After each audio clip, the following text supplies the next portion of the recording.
I will not go fast. Here we go. We're on 8.1, the basic 8 Trig identity. Okay. Telling me about this. All right, I'm not gonna. Okay, you need to.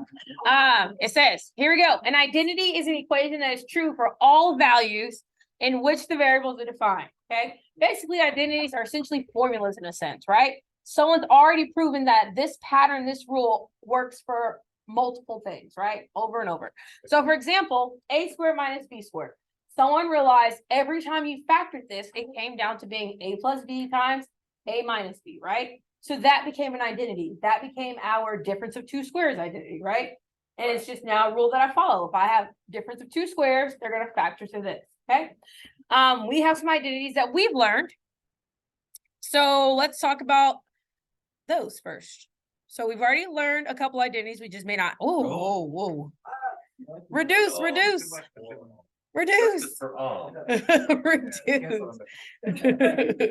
Reduce. Go back. I don't know. I don't know. All right. That was yeah, anyways. Here we go. So our unit circle. So when we talked about the unit circle, we talked about we talked about how a unit circle is a radius of 1, right? So but around that circle, each value, your x or your y, represents something, right? Or can be used to represent something. And in that case, our trig ratios, right? So if I was using what we learned about unit circles, sine theta equals what in terms of the unit circle? Y. Y over 1, but just y, right? Okay. In terms of the unit circle, cosine theta is x. Tan theta? Y over X. Y over x. Good. Cosecant theta? 1 over Y. 1 over y. Secant theta? 1 over X. Perfect. And then cotangent theta? X over Y. X over y. Yes? All right. So we accepted that we are now at the point where we're like, oh yeah, that's definitely the identities from our unit circle. Okay. Now, with that knowledge, equation of the circle. So with our knowledge of unit circle and our knowledge of geometry, what was our conclusion that we came about the equation of the circle? You want the equation of the circle? In terms of the unit circle, what would be the equation for the unit circle? X squared plus Y squared equals R squared. And in this case, for unit circle, r squared is what? 1. Okay.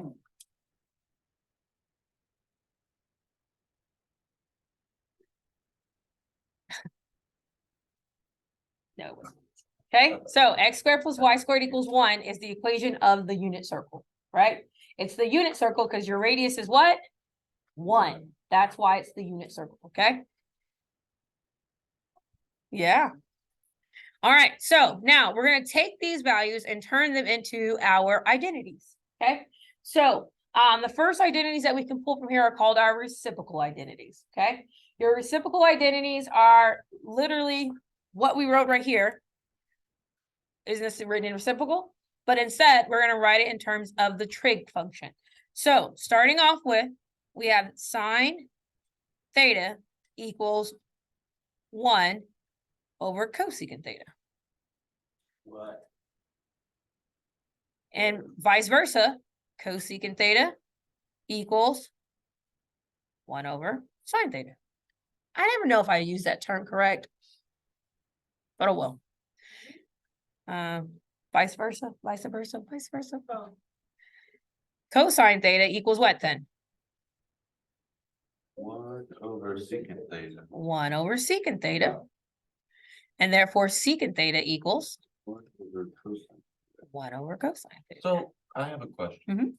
Why did they do sine and then cosecant and then sine and then cosine and then secant? Why do people name them what they named them? Yeah, I don't know. that is so confusing. I've been like mad about that. I don't know, guys. What makes sense? I'm sorry, guys. I remember my teacher said that all trigs have a C. So like each pair has a C in it. So sine, cosecant, cosine, secant. No, that was a student. That was a child that said that. My teacher said all students take calculus. So tan theta equals what? 1 over cotan theta. And then therefore cotangent theta equals 1 over tan theta. 1 over tan theta. Okay, that means that I can use any of this to substitute for one or the other, right? So in a problem, if I see 1 over cosecant theta, I can write sine theta. If I see 1 over cosine theta, I can write secant theta. I can substitute these in for each other, right? Yes, you can, if you want to switch it a little, make a little switcheroo. All right, next, our ratio identities. Your ratio identities are also sometimes called your quotient identities.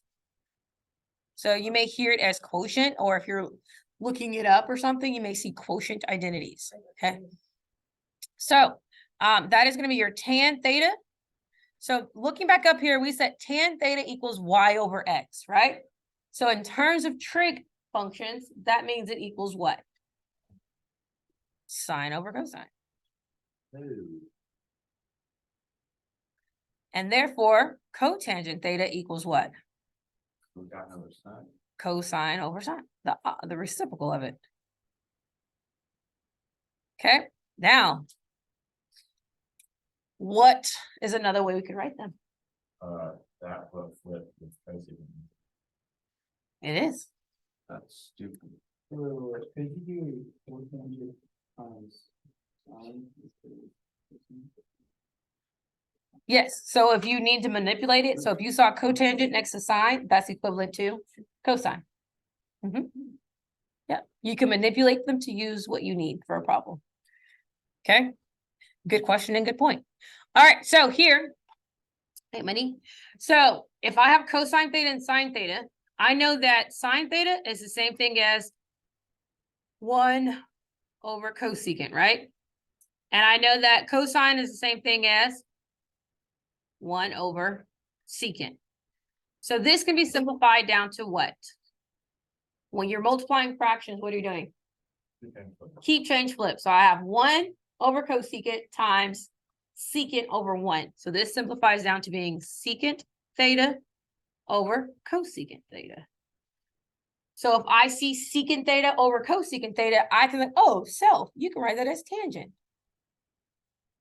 Okay, and vice versa. Therefore, it is reciprocated down here. It will be cosecant theta over secant theta.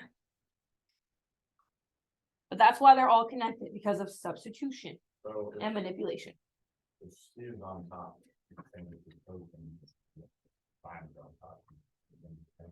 Yeah, that can help you. Okay. All right.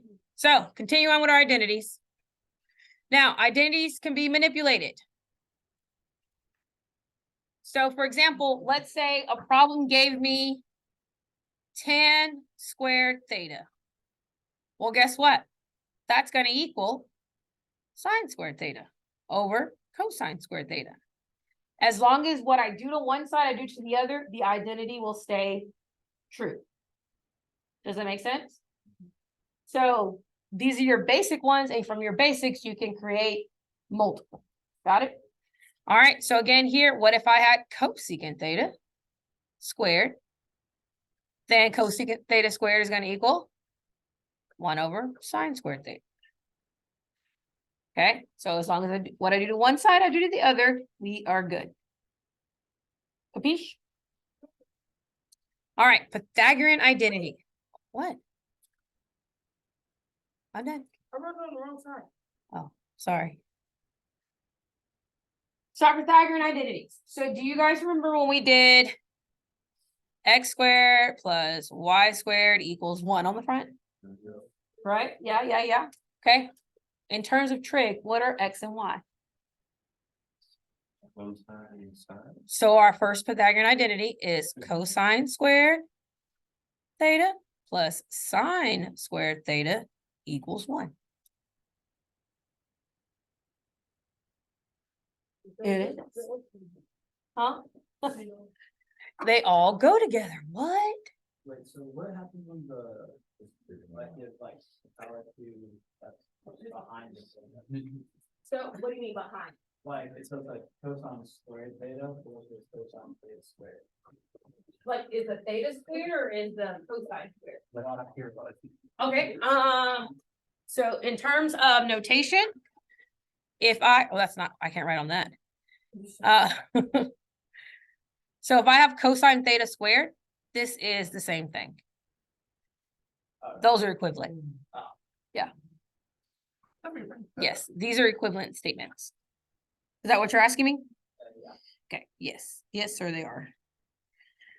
All right, so we're not gonna go through all the manipulations for the Pythagorean identities. We're just gonna write out what it also could possibly be in terms of the rest, right? But if I did series of substitutions, right? Changing cosine into 1 over secant, changing sine squared over into blah, blah, blah. What's gonna happen? Well, someone already did it all for us. So it comes down to being, what do we want to do? Would y'all rather keep this pattern or keep everything positive? Pattern or positive? Like, would we rather keep the pattern of this times this equals 1? Or keep everything where everything is positive? We can do pattern. The pattern? Wait, Samuel, your classmates made a decision. wait, guys. Guys, wait. You still haven't gotten there. I literally am. Alright, so pattern. And then what's the other one? Positive. Or positive. Alright, let's go positive, wrong. It That's don't okay. matter. Ooh, it was controversial. It's a positive. Well, it's wrong. I'll put it in. Here, I'll make one that's. Okay.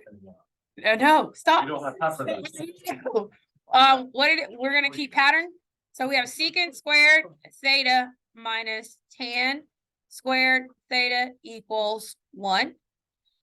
And we have cosecant squared theta minus cotangent squared theta equals 1. So these are your Pythagorean identities.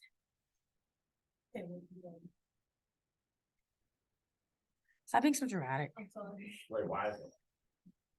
Oh, Okay, so, well, because if I substitute in cosine with secant squared, and I substitute this in with 1, when you go through all the different variations to simplify, it comes down to being blah, blah, blah, blah. so those are almost like the same equation.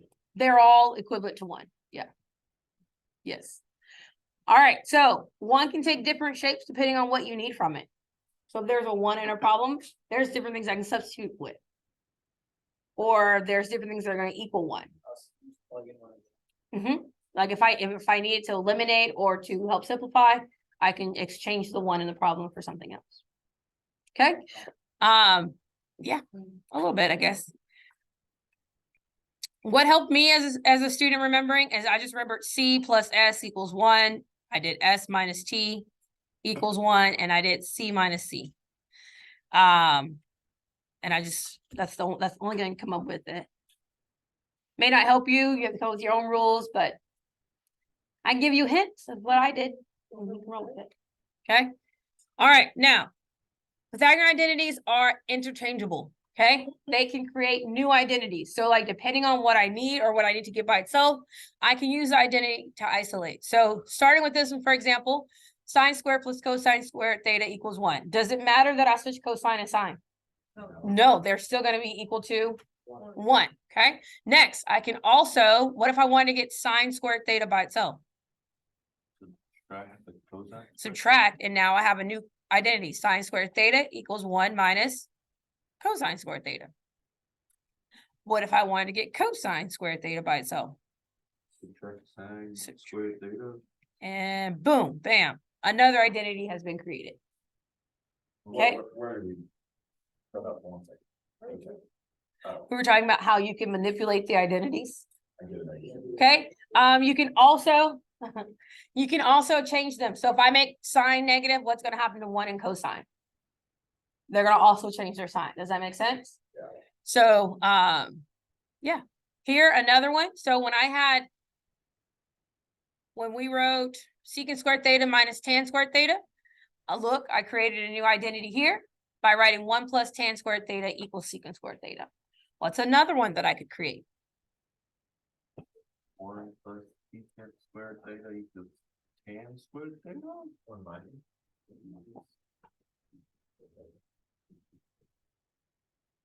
I don't know. Those Say it again. Which one do y'all want me to write? I heard 1 minus secant squared theta equals, but it would have to be a negative tan.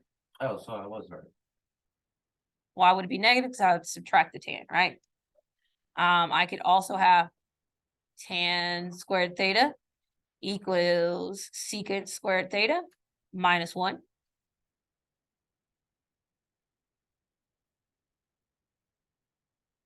So you can manipulate the identities to create new ones, okay? I'm gonna pause and I'm gonna give you some time to come up with, so this is the one I came up with from cosecant theta squared minus cotangent squared theta. I came up with 1 plus cotangent squared theta equals cosecant squared theta. You come up with another one or 2. Give you time to come up with 2. All right, so Andrew, give me one. 1 minus cosecant squared theta equals cotangent squared theta. It should be a negative cotangent square. Oh, sorry. Good job, though. Marshall, did you come up with one? Cotangent squared theta equals cosecant squared theta minus 1. Beautiful. Huh? Did you come up with one? Oh.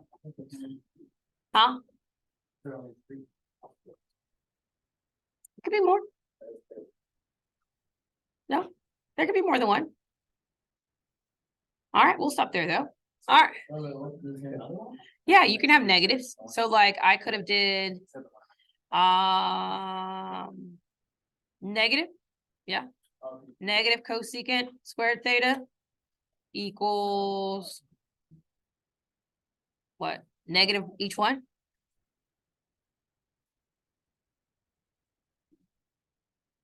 Because you can manipulate it all the way around, right? So someone else could have gave me another one, but huh? Oh, because we just stopped there. Yeah, I didn't write all the negatives out and the positives. My bad. I'm sorry. Oh, well, then don't write it. All right, so that's the goal. Now, let's write it all out. By Friday, you need to have these memorized. I am. The 8, no, just the 8 core, the 8 basic. So let's go. This is the box. So notice how I made it all pretty memorized. Okay. All right, we're gonna write them out. So the first one, these are gonna be our reciprocals. So we have 1 over sine theta and the 1 over cosine theta and then 1 over tan theta. So those are our reciprocals. These are going to be our ratio. Bless you, because tight. What are our ratio?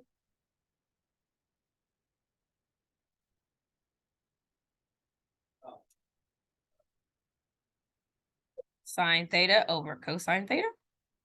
What's our other ratio? The base. I'll be back in a second. Excuse me.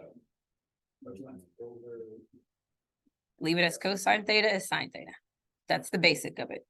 Everything else is just a manipulation. Okay, so tan theta is going to be sine theta over cosine theta. Cotangent is going to be cosine over sine theta. Remember, y over x, x over y. Y over x, x over y. Okay.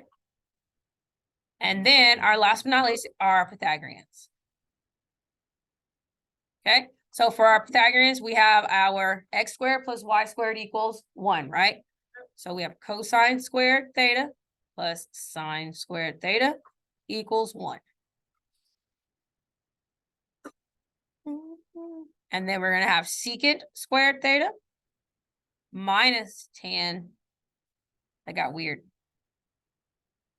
Minus tan squared theta equals 1. And then we have cosecant squared theta minus cotangent squared theta equals 1. Those are your 8 basics. Everything else just comes from there. Huh? I don't know if I'm gonna be able to. I believe in you. It took me a whole 2 units to get the units. It's not. All right. So we're going to use, these are basically our puzzle pieces. And we have to figure out how they fit together, manipulate them, turn them, rotate them in order to simplify expressions. So we're going to start small and simple. So our goal is to take this multi-factored, or multi-term, depending on what we have, trig expression and get it down to one trig function. So we're gonna start with these two. Here we go. So right now we have two trig functions, right? And we want to get it down to one. Okay. First thing you want to do is to think, is there anything that I can combine, condense, or anything? Or multiply? No. Right? Sine and cotangent, they're there. Can't do nothing, right? After that, then you want to ask yourself, is there any way I can get everything in terms of sine and cosine? Yes, I can. So getting things in terms of sine and cosine, I'm not going to touch sine because sine is already its self. However, cotangent can become what? Cosine theta over sine. There you go. It can become cosine theta over sine theta. Now I ask myself, is there anything I can multiply? Yes. What can I do? Sine. The sines. And what are they going to do to each other? Cancel out. They cancel each other out. And what am I left with? So this simplifies down to cosine theta. That's it. Yes. I mean, it's the same thing. If you like, look at the, like, since you have the cotangent equals the cosine theta over sine theta, you just like, just start trying to do it and get the cosine. Yeah, That's what we did. I mean, yeah, but. I was like, what we did. That's exactly what we did, Daniel. Thank you. Yes, that's what we would do. Yes, you're correct. All right, I'm gonna go. I'll keep going. All right. So right now, is there anything that we can multiply or combine? No. Not yet. All right. So then next thing I ask myself, can I turn everything into terms of sine and cosine? Yes. Why, yes, I can. I'm not going to bother this guy, right? It's already in terms of it. And then what happens to cosecant theta? 1 over sine. Perfect. So now we have 1 over sine theta. Okay. So asking myself again, is there anything I can multiply and or combine? Yes. What? Sine squared theta. Exactly. So I'm going to take 1 and get rid of that, right? So we're left with sine theta over cosine theta. And what is that? Tan theta. That equals tan theta. And it's tan theta because of the ratio identity, right? If it makes it better for you, if that's your MO, you can. All right, let's take it up a notch. All right. Sometimes we have to also think about things we've learned in the past, like factoring. Just want to throw that out there for you, huh? Sometimes you have to think about factoring and distribution. But in this case, we don't have to distribute. It's actually easier. Looking at this, before you distribute, you want to think, can Pythagorean help me? Can Pythagorean help me condense that? Oh, 1 minus cosine. And what is 1 minus cosine squared? Sine. It's sine. If I have 1 minus cosine, I moved it. Who's left by itself? Sine squared. So 1 minus cosine equals sine squared. So this guy, before I distribute or make the problem bigger than what it is Pythagorean going to help? Why, yes, he does. And so this becomes times sine squared x. What is the relationship between cosecant and sine? Cosecant is 1 over sine theta. Cosecant is 1 over sine theta. If cosecant is squared, that's going to make my sine what? Squared. And what happens here? Everything what? And all we're left with? 1. Anything divided by itself is what? 1. I mean, X is all real numbers. X's went away. They divided. They're connected to the trig. X is the theta. X is your Not theta. actually- They're connected. Yeah, but like. If I No matter what number you plug in, you still gonna get 1. exactly, X is all real. the answer is 1. So we're just. You're just simplifying, condensing. No matter what I put in for this, the answer is going to be 1. Okay. All right. Now, again, there's more than one way of getting to it, right? How I see it in my path that I take may not be the same as yours. So do you see why I said for your homework, it's important for me to be able to see exactly how you did a problem? Yeah, that's the issue there. All right, here we go. So we have sine x times cosine x minus sine x. In this case, it's going to be necessary to do what? Distribute. We're going to go ahead and distribute. So we get sine x cosecant x minus sine squared x. Now, at this point, you can come to a conclusion. Anytime you have a trig times its reciprocal, what's happening here? It turns into 1. I have a trig times its reciprocal, it's going to turn into 1. Make sense? So 1 minus sine squared x is what I'm left. Anytime I see a square and a 1, I should think what? Pythagorean. Yeah. So thinking Pythagorean, 1 minus sine squared equals what? Cosine. That's pretty great. And bam, there it is. It's a puzzle. Yes?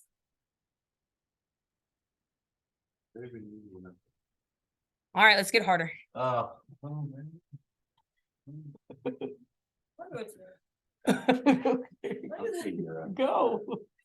All right, here we go.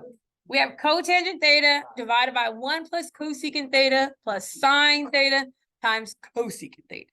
Okay. One thing for sure, we know what? That's too much. We should look at Pythagorean. But also we know that we have a trig times its reciprocal. That's going to be what? A 1. So we know that this is going to end up becoming a 1 when it all is said and done. Okay. Cotangent squared theta. So looking at our Pythagoreans, I went too far. If I wanted to get cotangent squared theta by itself, what happens?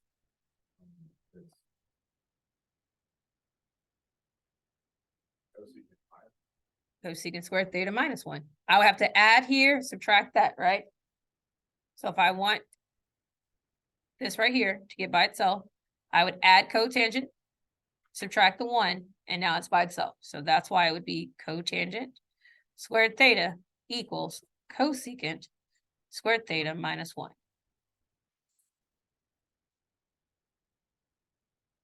Okay, so what that allows me to do is to now, this is going to become,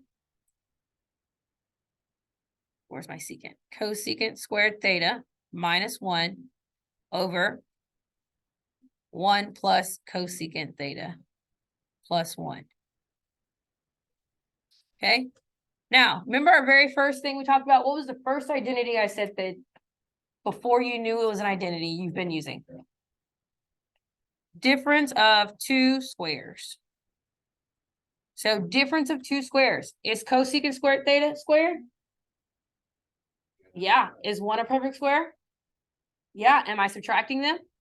Why, yes, I am. So that means this can be factored into cosecant theta minus 1 times cosecant theta plus 1. All over 1 plus cosecant theta.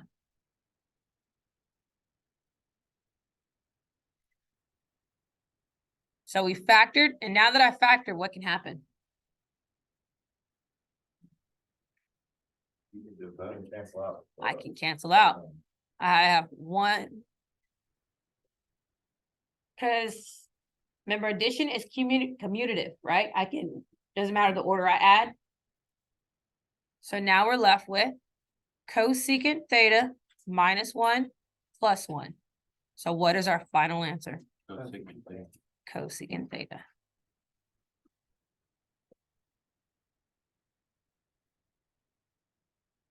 So all of that condenses down to cosecant theta. All right, 6. Can't simplify, can't eliminate. So therefore I have to distribute. So good old FOIL is gonna take place. FOIL. Sine times sine is, sine times 1 is sine. Sine times -1. Sine And then -1 times +1 is or -1. -1. What happens to the middle? They cancel out. They cancel out. And we're left with sine squared theta minus 1. I have a square and a 1. What should I think? Different by two squares. Pythagorean. Yeah, that, So looking at your Pythagoreans, what happens when I get sine squared minus 1 on one side?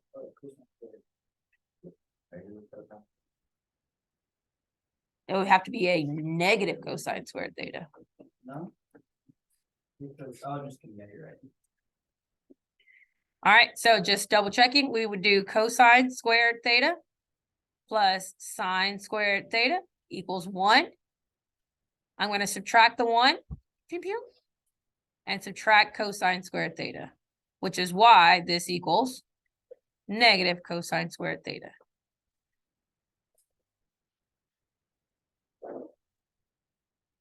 Welcome to Trig Identities. All right.